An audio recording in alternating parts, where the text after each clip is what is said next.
Good morning, it's Brandy with Brandy Price Image, and I know what you're thinking. Brandy, we have been under quarantine for nearly 4 weeks now, and I still cannot get this gel manicure off of my nails.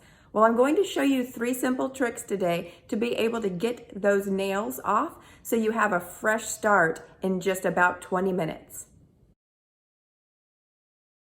Okay, these are the items that you're going to need at home. First, you're going to need a nail file and a manicure tool to scrape the polish off once we have soaked your nails. You'll need cotton rounds, Q-tips, cotton balls, something that has a little bit of cotton to it that you can use to soak in the nail polish remover, which we have here, some foil, aluminum foil, and then some finishing hand cream. These are the tools that you're going to need. First, we're going to take the nail file and file over each of your nails that you have the polish. So you kind of want to get in there and make sure that you are getting the shiniest part layer off of the manicure as you possibly can. Your second step really is going to be to soak your nails. So you want to grab whatever you chose that is cotton, and we're going to dip that into the nail polish remover. It doesn't have to be overly saturated, but it has to be enough. And you're going to put that on top of your nail. And then you are going to grab the foil and wrap that tight around your nail.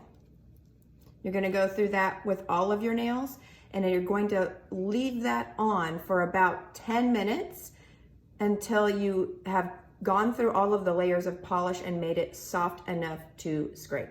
The final step is going to be to scrape the polish off.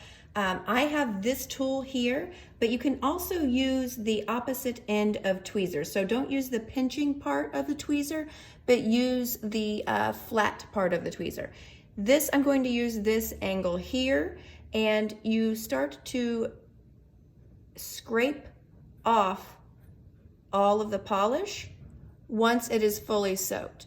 If you are only able to scrape off some of the polish, then you need to go ahead and repeat the soaking process again, but this is going to get all of your polish off, and then you'll be ready to moisturize. After our 3 steps, we want to make sure that we are adding moisture back, because we just used nail polish remover over a good portion of our fingertips, not just our nails. So we want to make sure that we wash our hands and use an emollient-rich hand lotion or hand treatment. So that's it. That's how you remove your gel manicure in 3 simple steps. To follow along with more quarantine beauty tips, follow brandypriceimage.com. We look forward to showing you an at-home hand treatment to help heal those cracked and bleeding hands at home.